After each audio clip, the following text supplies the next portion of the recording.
সুপ্রিয় শিক্ষার্থী, আশা করি সবাই ভালো আছো।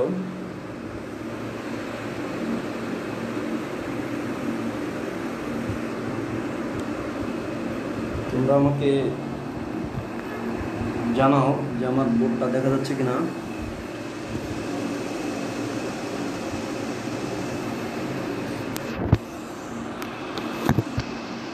তোমরা আমাকে এটা কনফার্ম করো যে বোর্ডটা দেখা যাচ্ছে কিনা।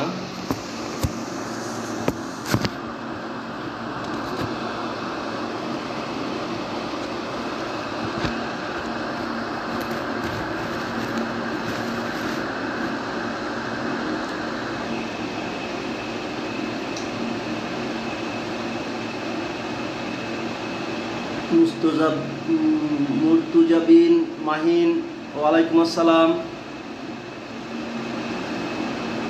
তোমরা আস্তে আস্তে লাইভে আসো। আমি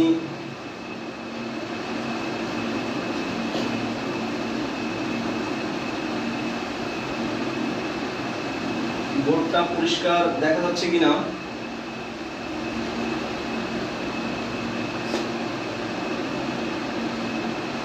এমডি শামীম, জি স্যার দেখা যাচ্ছে।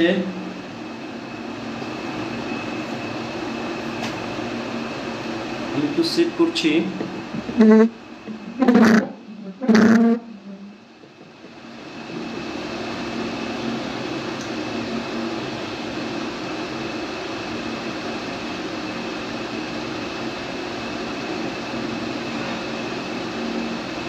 সুপ্রিয় শিক্ষার্থী, আশা করি সবাই ভালো আছো।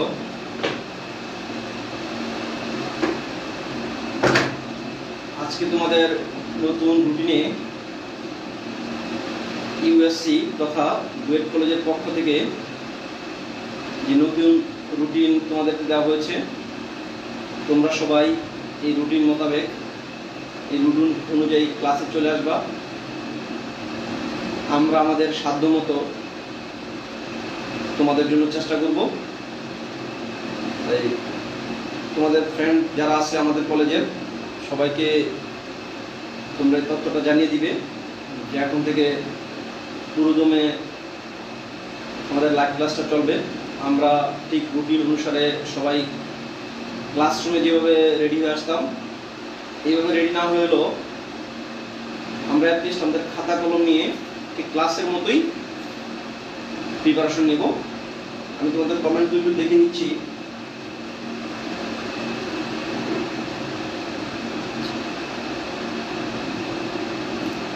আমার সাউন্ড তোমরা বুঝতে পারছো কিনা আমাকে একটু জানাও যে সাউন্ডটা বুঝতে পারছো কিনা।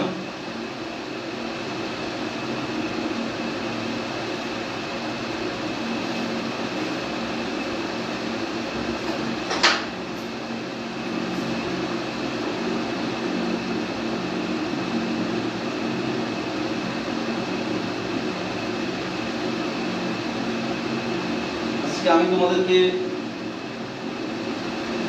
উচ্চতর দ্বিতীয় পত্রের প্রশ্নের ধারা ও মানবন্টন নিয়ে কথা বলবো। চলো প্রথমে আমরা মানবন্টন নিয়ে কথা বলি। মানবন্টন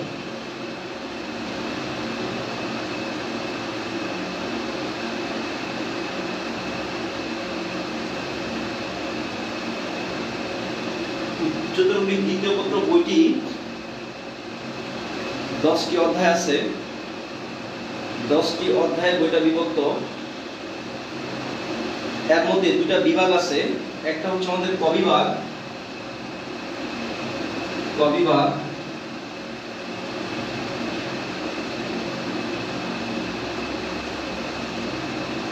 ক বিভাগের মধ্যে দুইটা অংশ আছে। এর একটা অংশ হচ্ছে বীজগণিত, আরেকটা হচ্ছে ত্রিকোণমিতি। এই জন্য ক বিভাগ অংশটাকে বলা হয় বীজগণিত ও ত্রিকোণমিতি। বীজগণিত ও ত্রিকোণমিতি।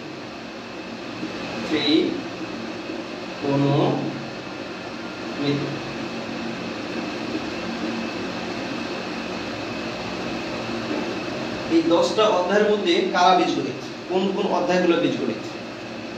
এই 10টা অধ্যায়ের মধ্যে বীজগণিত হচ্ছে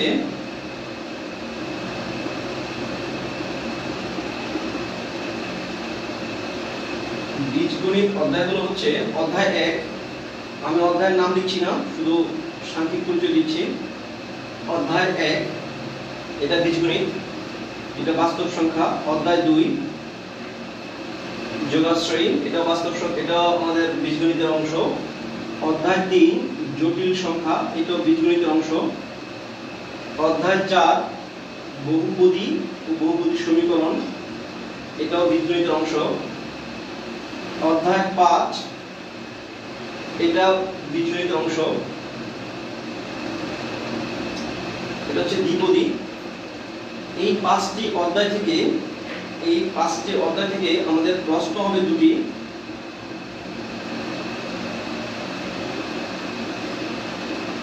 প্রশ্ন হবে 3টি। হ্যাঁ, 5টি থেকে প্রশ্ন হবে 3টি প্রশ্ন হবে এখান থেকে।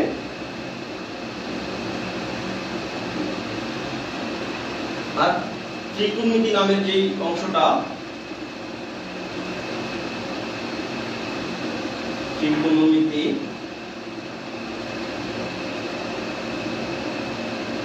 এখানে শুধু একটি অধ্যায় আছে, এটা অধ্যায় 7, 7ম অধ্যায়। এটা অবশ্য ইনভার্স ত্রিকোণমিতি এন্ড ট্রিগোনোমেট্রিক ইকুয়েশন। এখানে 7.1 7.2 নামে দুটো অধ্যায় আছে, এখান থেকে তোমার প্রশ্ন হবে একটি, এখান থেকে প্রশ্ন হবে একটি। অর্থাৎ আমাদের কবিভাগ থেকে, কবিভাগের নাম হচ্ছে বীজগণিত এবং ত্রিকোণমিতি। এখানে দুটা ভাগে বিভক্ত। বীজগণিত কারা? এই কয়টা অধ্যায় বীজগণিত। এখান থেকে 3টা প্রশ্ন আসবে, এখান থেকে একটা প্রশ্ন আসবে, এখান থেকে মোট প্রশ্ন হবে 4টি।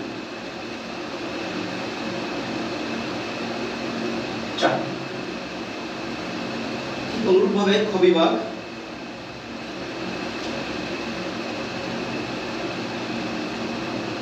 ধন্যবাদ আমান, তুমি ক্লাসে চলে আসছো। তোমার কিন্তু স্যারের কাছে একটা কমিটমেন্ট দেওয়া আছে। আমি কমিটমেন্টটা লাইভে ঘোষণা করছি না, তুমি কমিটমেন্টটা ফিল আপ করো। কমিটমেন্টটা যদি ফিল আপ হয়, আমরা বুয়েট কলেজ আরেকটা উৎসব করবো ইনশাল্লাহ। যাই হোক, খ বিভাগ,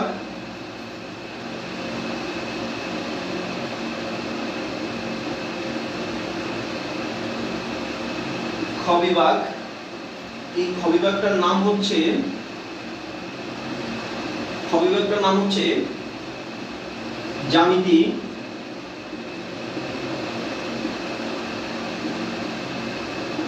বলবিদ্যা ও পরিসংখ্যান।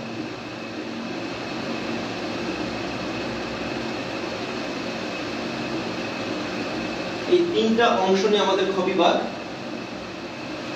এই 3টা অংশের মধ্যে জ্যামিতি কোন অংশটা, কোন চ্যাপ্টারটা জ্যামিতি? জ্যামিতি হচ্ছে আমাদের অধ্যায় 6। যদি এর মধ্যে 3টা অধ্যায় আছে, অধ্যায় 6 এখানে আমরা প্রশ্ন পাবো একটি, এইখান থেকে আমরা প্রশ্ন পাবো একটি প্রশ্ন পাবো। তারপর বলবিদ্যা,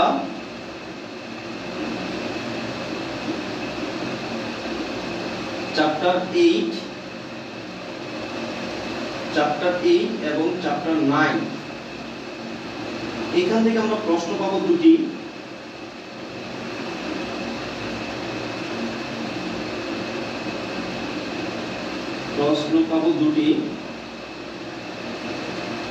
আরেকটা অংশ হচ্ছে আমাদের পরিসংখ্যান।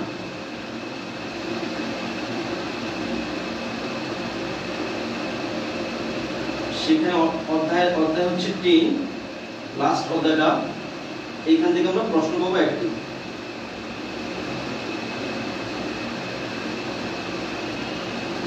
অর্থাৎ ক বিভাগ থেকে 4টি প্রশ্ন, খ বিভাগ থেকে 4টি প্রশ্ন, এই মোট 8টি প্রশ্ন। তাহলে আমরা এটা যদি দেখি, এমনও হয় যে একাদশ দ্বাদশের পরীক্ষার আগ মুহূর্তে আমরা জানি না যে স্যার কোন অধ্যায় থেকে প্রশ্নগুলো কিভাবে আসে। আমি ঠিক ধরে ধরে কোন অধ্যায় থেকে কোনটা আসবে, অনেকে এমন হয় যে লাস্ট মুহূর্তে শর্ট সাজেশনের জন্য কিছু স্পেসিফিক অধ্যায় খোঁজো, সাজেশন কারো দেওয়ার দরকার নেই, তুমি নিজেই বুঝতে পারবে যে কোন অধ্যায় থেকে কেমন প্রশ্ন আসবে। ওকে, তাহলে আমাদের সৃজনশীল যে 50 মার্কস,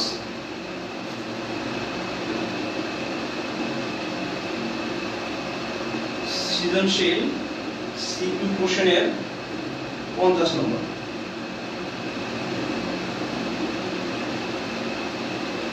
এই 50 মার্কস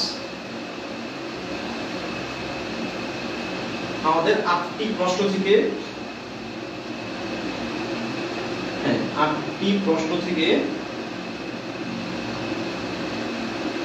প্রশ্ন হতে কয়টি দিব আমরা?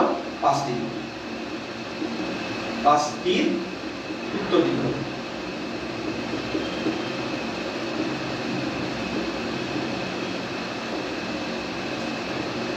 তাহলে 8টি থেকে 5টি প্রশ্ন। এখানে একটা বিশেষ দ্রষ্টব্য থেকে যায়, কোন গ্রুপ থেকে, কোন বিভাগ থেকে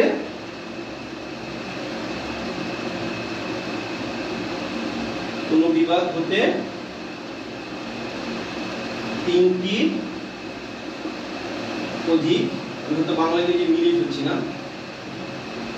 3টির অধিক দেওয়া যাবে না, 3টির অধিক উত্তর করা যাবে। আমি ঠিক কলেজের ক্লাসের মধ্যে শুরু করছি, যেভাবে আমাদের ক্লাসগুলো শুরু হয়। সেকেন্ড হচ্ছে আমাদের এমসিকিউ, যেটা বহু নির্বাচনী এমসিকিউ, টোটাল 25 মার্কস, 25 নম্বর। এই 25 নম্বরের কোশ্চেন কোথা থেকে আসবে এটা আমাদের জানা আছে। এটা প্রশ্নগুলো আউট করা, যে কিভাবে আসবে এইভাবে আউট করা আমাদের ঘোষণা দেওয়া। এখানে প্রত্যেক অধ্যায় থেকে 10টা অধ্যায় থেকে প্রত্যেক অধ্যায় থেকে সর্বোচ্চ 2টা করে আসে, মানে মিনিমাম 2টা করে আসে। তবে কোন অধ্যায় থেকে 3টা 4টা হতে পারে। ইউনিভার্সিটির ভর্তির অ্যাডমিশনের গুরুত্বপূর্ণ অধ্যায়গুলো থেকে একটু বেশি করে এমসিকিউ আসে।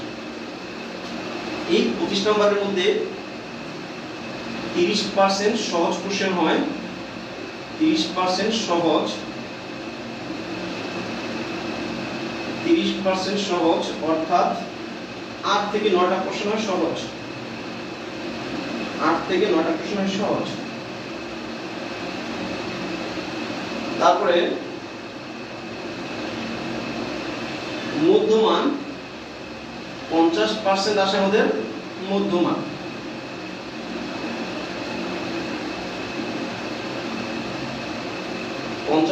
মধ্যমান, এখানে 12 থেকে 13টা কোশ্চেন, 12 থেকে 13টি কোশ্চেন আসবে আমাদের মধ্যমান। আর 20% উচ্চমান।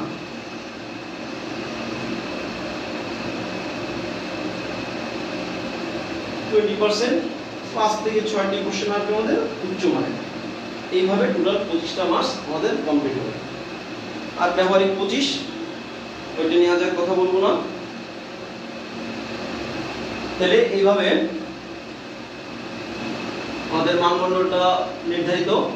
এখন আমরা কোন বই কিনবো, যেহেতু এটা অনলাইন ক্লাস, সেখানে আমি কোনো বইয়ের নাম রেফার করছি না। বাজারের বোর্ড অনুমোদিত যে কটা বই আছে সবগুলো বই ভালো। তুমি যদি যে কোনো একটা বই কিনে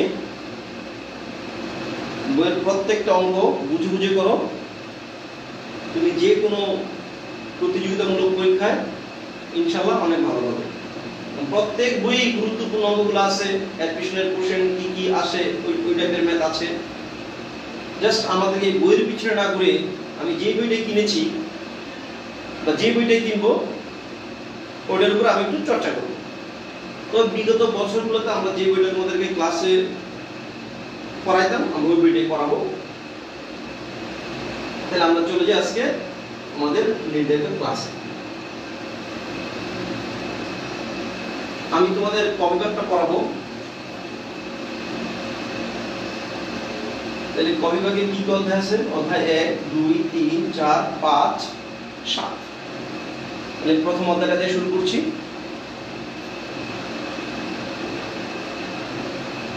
প্রথম অধ্যায়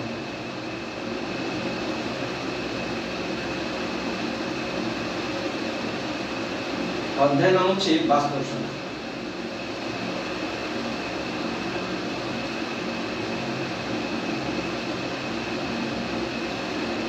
সে তো নাম না, নামের আরেকজনকে ইন্ডিকেট করে দিচ্ছে বাস্তব সংখ্যা, এর মানে অবাস্তব আছে। যেহেতু সে বলতেছে আমি বাস্তব, তাহলে ঘোষণা আসতেছে কি অবাস্তব উইল কাম। সেই বুঝিয়ে দিচ্ছে যে অবাস্তব নামের কেউ একজন আছে, আমি অবাস্তব না, আমি বাস্তব। আমরা একটু বাস্তব সংখ্যার ইতিহাস একটু আলোচনা করি।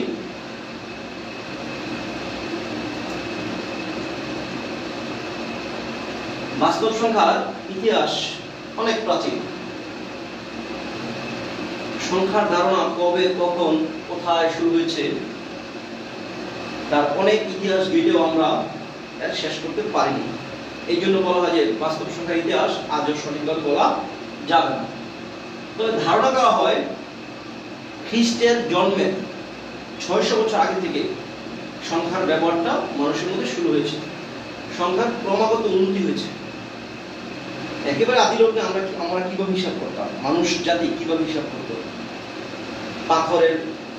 পাথরের নুড়ি পাথর দিয়ে, কড়ি দিয়ে, গাছপালার ঢাল দিয়ে, তারপর হাতের পর দিয়ে, এই যে হাতের পর দিয়ে, তারপরে অনেক বিবর্তনের পরে এই সংখ্যার আবির্ভাব। তবে গণনা আমরা আগে থেকেই পারি, জন্ম থেকে গণনা পারি। গণনা অনেকটা জন্মগত হয়ে গেছে। এটা নিয়েও একটা কথা আছে, এটা নিয়েও এক গণিতবিদ চমৎকার এক উপস্থাপন করে দিয়েছেন। তাহলে বাস্তব সংখ্যার ইতিহাস অনেক প্রাচীন। খ্রিস্টের জন্মের 600 বছর আগে থেকেই সংখ্যার ক্রমাগত উন্নতি। তবে সংখ্যার আধুনিক যে উন্নতিটা, সর্বশেষ যে কমপ্লিট লাইন যেটাকে বলে আমরা কমপ্লিট, এটার ক্রমাগত উন্নতি করেছেন 3 জন গণিতবিদ। একদিকে আর.জি. ডেডিকাইট, বায়াস্ট্রাস এবং ক্যান্টর। এখানে বলা হয় 1900 শতকের কিছু আগে, মানে 100 বছর আগের ঘটনা। এই 100 বছর আগ থেকেই সংখ্যার সম্পূর্ণতাটা কমপ্লিট হয়েছে। এটা হচ্ছে বলা হয় এভাবে যে সংখ্যা, বাস্তব সংখ্যাটা কমপ্লিট হয়েছে, এটার সমগ্র তথ্য এর মধ্যে ইনপুট করা হয়েছে। এখন বাস্তব সংখ্যার মধ্যে বলা হয় যে আমরা একটা থিওরি করি যে বাস্তব সংখ্যা আর ইজ কমপ্লিট, মানে আর এর মধ্যে নতুন কোনো থিওরি বা নতুন কোনো সংখ্যা জগৎ আর খুঁজে পাওয়া যাবে না। বাস্তব সংখ্যাকে আমরা আর দ্বারা সূচিত করি। বাস্তব সংখ্যাকে আমরা আর দ্বারা সূচিত করি। রিয়েল নাম্বার থেকে আর চলে আসছে, আর দ্বারা সূচিত করি। আমরা যদি আর এর ভিতর যদি আমরা ঢুকে যাই, এই আর এর প্যাটার্নের মধ্যে যদি ঢুকি, এটাকে আমরা এইভাবে বলি, আর কে যদি অপারেশন করা হয়, আর কে অপারেশন করলে আমরা এর ভিতরে চারটি সুসংজ্ঞায়িত সেটের সন্ধান পাবো। এই সেটগুলোকে একটা নাম দিয়েছি আমরা এন, একটা নাম দিয়েছি আমরা জেড, একটা নাম দিয়েছি আমরা কিউ, আর একটা হচ্ছে Q complement, Q prime, Q C কে অবশ্য লিখি আমরা মাঝে মাঝে, কিউ প্রাইম দিয়েও লিখি, কিউ বার দিয়েও লেখা যায়। N, Z, Q, Q prime. আর এর ভিতরে আমরা এই চারটা সুসংজ্ঞায়িত সংখ্যার সেট পাই। এখানে n কি? n কে বলা হয় বাস্তব সংখ্যা, এবং এই সেটটাকে আমরা এইভাবে চিনি 1 2 3 4 5 6। এদের উৎপত্তি কোথা থেকে? এদের উৎপত্তি গণনা থেকে। এদের উৎপত্তি গণনা থেকে 1 2। আমরা যদি কিছু মানুষ গুনি, এখানে কয়জন মানুষ আছে, বা এখানে কয়টা বাড়ি আছে, এখানে কয়টা গাড়ি আছে, তাহলে আমরা 1 2 3 4 5 6 করে বলতে থাকি। এখানে দশমিকের সংখ্যাগুলো কখনোই আসবে না। যেমন বলতে গেলে 3.5 জন মানুষ, এটা হয় না। যে 5.5 জন বা 6.5 জন, 1.5%, এটা হয় না। এই জন্য এই n কে বলা হয় গণনাকারী সংখ্যা। n কে বলা হয় গণনাকারী সংখ্যা, যাকে আমরা বলি স্বাভাবিক সংখ্যা।